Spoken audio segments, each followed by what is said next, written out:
Hello again and welcome to yet another video on this road to 2000 following my um, watching of a free masterclass video by Grandmaster Igor Shmirnov. Got to get the name right this time, apologize. So yeah, I'm just going to show you two games that I played recently. It's just really still in the spirit of that free masterclass, where I'm mainly focusing on core principles in the opening, and then also kind of gearing up and getting my head in the right space or thinking in the right way to go into the middle game. And so far, it's had very good results. Now I know I said I want to do my target is 2000 rating on chess.com, and then I'm going to try and also obviously get that over the board and go through the rest of the materials from Grandmaster Shmirnov. However, for now, let's just look at this game. So, principles.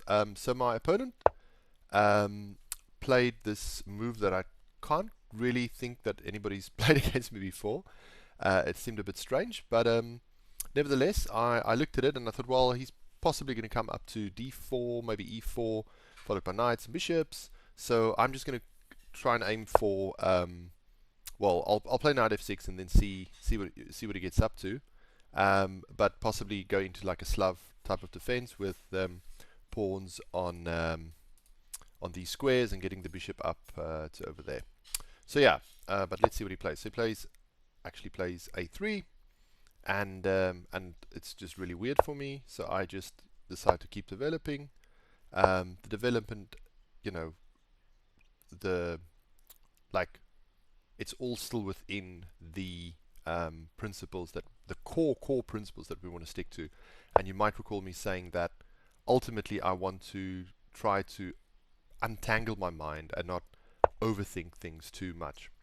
So on the board currently you can see the recommended engine moves. The darker arrow is the top recommendation in each case. Now I did follow some of these through to see, like specifically for my own moves, to see like what would the outcome have been if I'd followed those. And in a lot of the cases I didn't really feel that the outcome was necessarily that stronger than what I'd played. So right now there's a slight 0.3 edge for myself as black, which is negligible, and as you see, if I do this move, let's see if it remains there. It still stays like that more or less. But yeah, it's there. It's just reset to 0, and that's because it's doing further calculation. So yeah, I mean, it's when it's that close, it doesn't matter. But as you get further into the game, then obviously those top engine moves do start to matter, and we're going to have a look if my moves actually match up to the top engine moves, because that's of course our where we see the accuracy of play. So yeah, did not expect that move. That's quite a random one, I guess you could say. But yeah, all I'm doing is bringing out the pawns, bringing out the pieces, sticking to those core principles, nothing fancy, nothing major, and I'm not exchanging anything or trying to take anything. So all I do is drop back one square. I keep control of a nice diagonal cutting right across the middle of the board. So now white plays b4. I think he's got some concrete ideas of what he wants to do and achieve with his opening. Like I said, I'm not familiar with it, so I just stick to what I know. So yeah, just keep developing pieces. Notice how white is not yet taking anything either. So, you know, that's good. I mean, it shows that he's not just taking any piece and allowing me free development or free tempo. But there I do find the top engine move. White, however, decides to now also play f4. Now, at this point in the game, I realized that, look, he's pushing hard on both the king side and the queen side, and his king's still in the middle. And as I'm focused on sticking to those core principles, I'm now mindful of the fact that it kind of doesn't look like he is. So let's see if we can find a way to punish him. So I'm just going to keep developing. Now, I do know that if I castle early on the king side, he may just storm the king side and could be a little bit hairy. So I'm just trying to delay the castle you know, for some time. Now here I actually do decide to exchange a piece, and as you can see, it is actually the top engine move as well. Now I do this for well, a couple of reasons. One is he gets a double pawn, And 2, you can see my light squared bishop is still really got good control over right across the board all the way up to b1. So now I drop back this bishop because it was being threatened. White brings out a knight, develops a piece. And here, well, the computer is recommending bringing the queen to e7 straight away. Now it's actually shifted to to a6. But either way, I did want to bring my queen up to that square. But I had a look at it, and keep in mind, these are 10-minute rapid games, by the way, so not all the time in the world. But I decided to actually know if his king is in the middle, it might be a good idea to break open the middle. And so I just push the pawn forward. He doesn't take it, keeps expanding on that side, so I oblige and I take the pawn instead. And again, queen e7 is the preferred move. So there's an exchange of pawns, and now I just centralize that bishop, which is the top engine move, making this bishop even more powerful. And now there's a bit of a pin on the rook with a knight if the knight should move. So he puts the bishop over there. Now he has moved the bishop before, and so this is actually moving the same piece twice. Now instead of taking the piece, I'm now finally bringing the queen to e7, and I, again, the thinking is literally if bishop takes bishop, queen takes bishop, and I have some control over these diagonals to some extent, although the queen might become a target. But like I said, I want to get the queen off the square, develop the queen as well. Once I castle, going to connect the rooks, and then I could possibly even infiltrate on the king side, right? Because this white king is just so open. So let's see. He then castles king side, surprisingly. And there I go. Keep the tension, just move up one square, and set up for infiltration. Again, there's the clock. I'm not thinking like loads of lines or over analyzing, just sticking to the basics. So I managed to get into the back, and now if he finally takes, I have to take back. Yeah, this pawn on e4 is probably not the strongest, and it's going to be difficult to defend, but I've got lots of compensation because I can also, well, I'm threatening pawns on the h file, and yeah, the rooks can come in, etc. And also, well, we'll see what happens here. So black has got the threat onto the pawn of the king, so I decide to castle, and now that was an error, or an inaccurate move, because I could have done the check first. Remember, I considered it, but for whatever reason I just decided to just take it to safety, and so white picks up the pawn, although taking the pawn is in actual fact a very bad mistake. So I have the choice of two pawns. I decided to take the pawn on the h file, and that is because I just wanted to take a little bit of the pressure off of the king side, and now I think with this pawn captured, I've got some material compensation for the pawn that I dropped in the e file, and actually his king side is looking very scary now. So he finds a really good move. I play the top engine move. White makes a bit of a blunder, or a slightly less, let's say, accurate move. I managed to find the top engine move again. So these are all things I'm very happy about, besides the fact that I'm playing to these core principles, especially in the latter part of the game. I'm really just so happy if I find top engine moves. So he brings in the rook. It's kind of a ambiguous move for the engine, so I do swap it because I can come in with the rook again on the same file. But before I do that, I land a check. So this is all calculated, so I'm happy about this. He offers a trade, but now I go on getting more material, hopefully, and seeing what I can do. And there's not a massive attack on the king side just yet. I still have the rook to defend. I've got the knight, and let's see what I can muster up. So white decides to play this move, putting pressure on the dark squared bishop, which actually is a little, not even a little. It's like it's not a very efficient piece right now. So I defend it with the rook, and here he makes a tactical blunder, unfortunately. As you can see, after this move he actually drops significantly, and that is because the bishop was, of course, covering, defending this very important square here, which needs defending because otherwise I pick up the knight, and so that's the move I play. Check. He has to block or move away. I pick up the knight, and now I'm materially very far ahead. Plays the rook for some pressure. Now this move, I know it doesn't look like much. There's a couple of things I could have done here, I guess, but I looked at the position and I thought, well, you know what? Let's just reposition these pieces. So immediate threat is on the queen. So move the queen to a position where I can reposition my other pieces, and that's what I did. And it is the top engine move. So very happy that my kind of logic was confirmed by Stockfish. So again, top engine move. He moves away. Now I move the knight, and this was the whole purpose of moving the queen there in the first place, was to kind of rearrange these pieces a bit and get this knight onto the king side and up to g6, and then later on to well, putting pressure on the pawn on f4. So yeah, so he plays this pawn move on the side, which is a bit odd, but I think at this stage he's maybe run out of ideas a bit.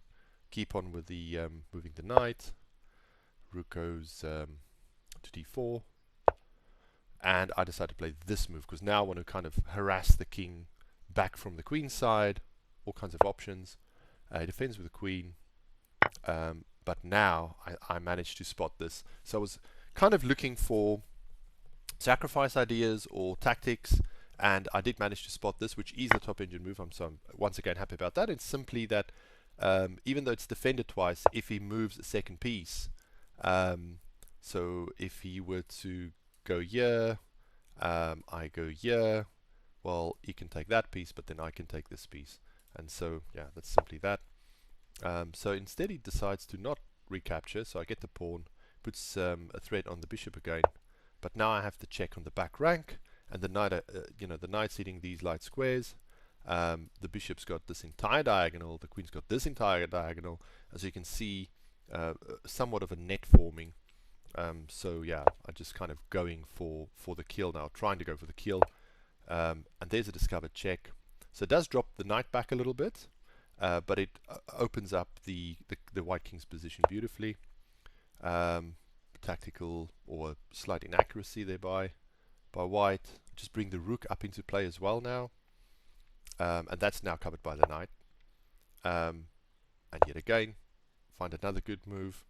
And it's in this position that actually white realizes he has to sacrifice, just to stay in the game. And so he does play the top engine move, which is to sacrifice the queen. So I pick that up.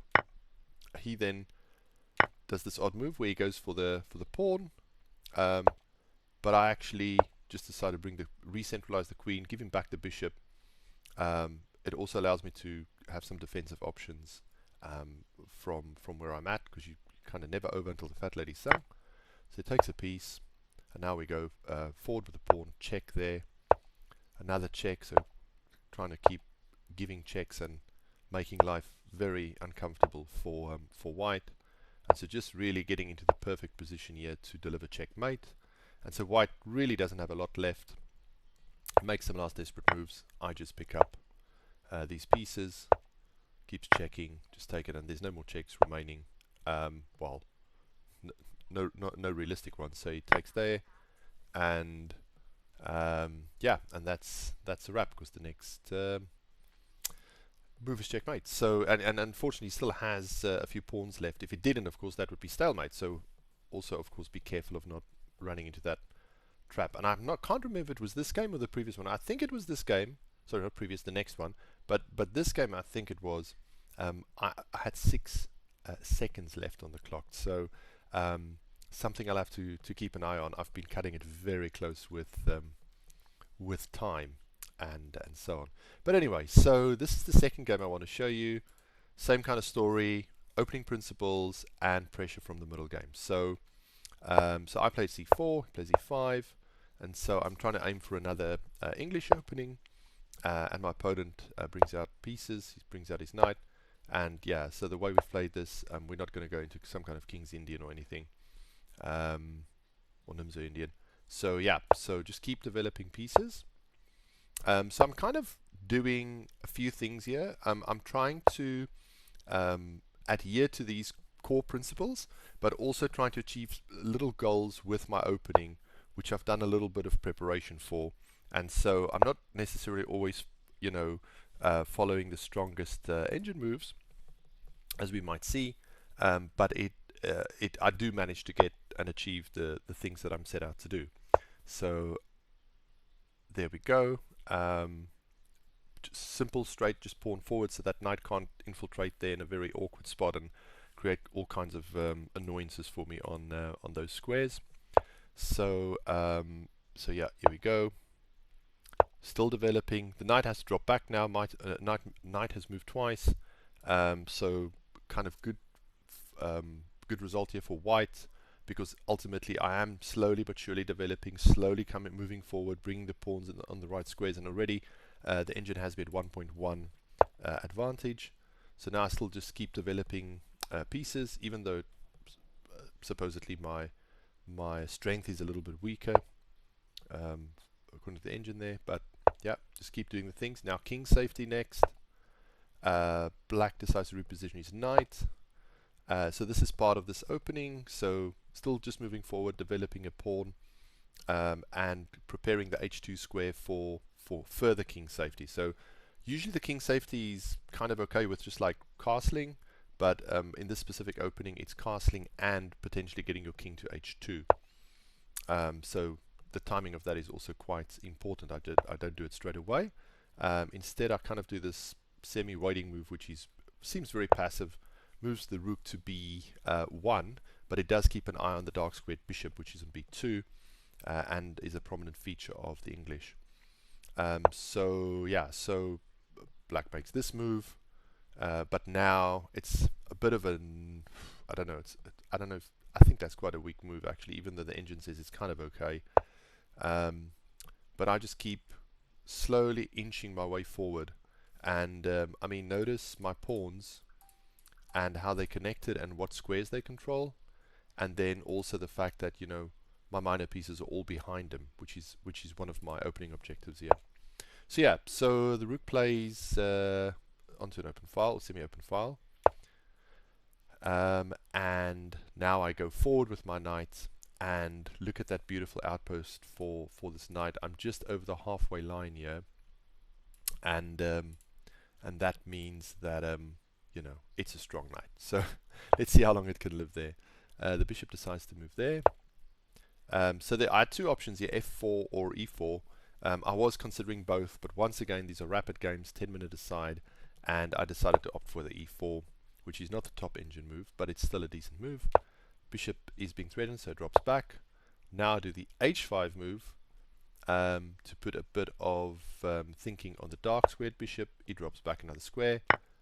Now I decide, right, this is the right moment to take this bishop and bring my knight in, and I only did this because I decided that I was going to bring the other knight, which is a little bit dead, into the place of the previous knight. And so while I am giving up a very strong knight, I'm just going to put another knight back to where it was. And so I start rerouting for that. He now doesn't want that to occur anymore, and he now has actually two knights facing the same place. But at this point I now break open with f4. Black takes back. Now yeah, I could have taken with g3 as well, but I decided to take with the rook, and actually the engine move is to play bishop f3. But I, just for the sake of keeping this video within a timely format, I'm just going to go with what I played. So I worked out this line, I saw this, and then dropping back just to defend g3, which I was happy with, that the outcome of this would be, you know, something I'm comfortable with.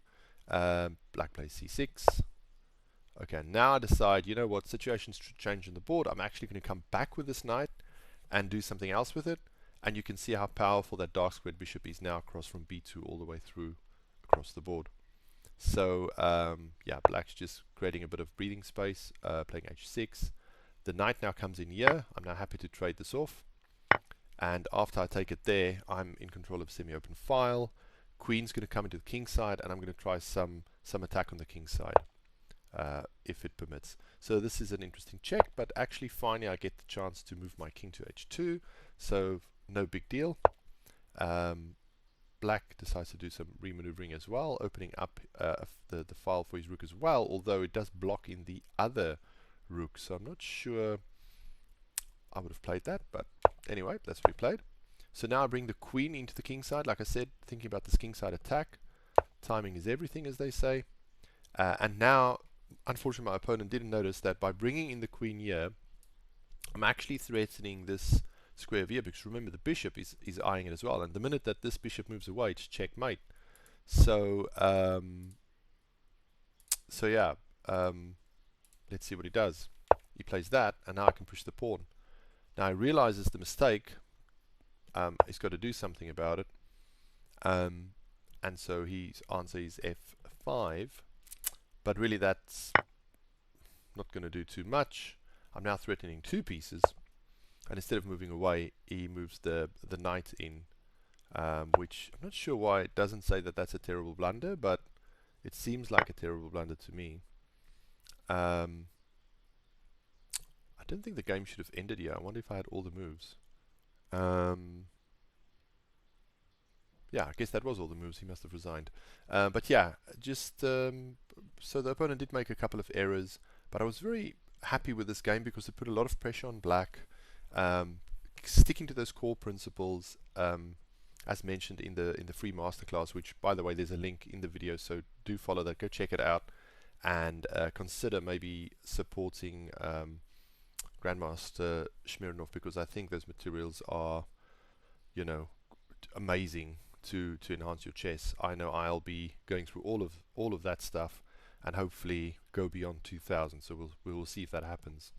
But yeah, so I was happy with the fact that I got all those opening principles nailed down, went into the middle game trying to capture the strongest squares, like the knight on E5, was it? Sorry, D5, as we saw. You know, just these little incremental advances and strengths, and it seems to be working out. So yeah, let me know in the comments what you think, and don't forget to like and subscribe if you haven't already done so. Thanks for watching. Come again soon.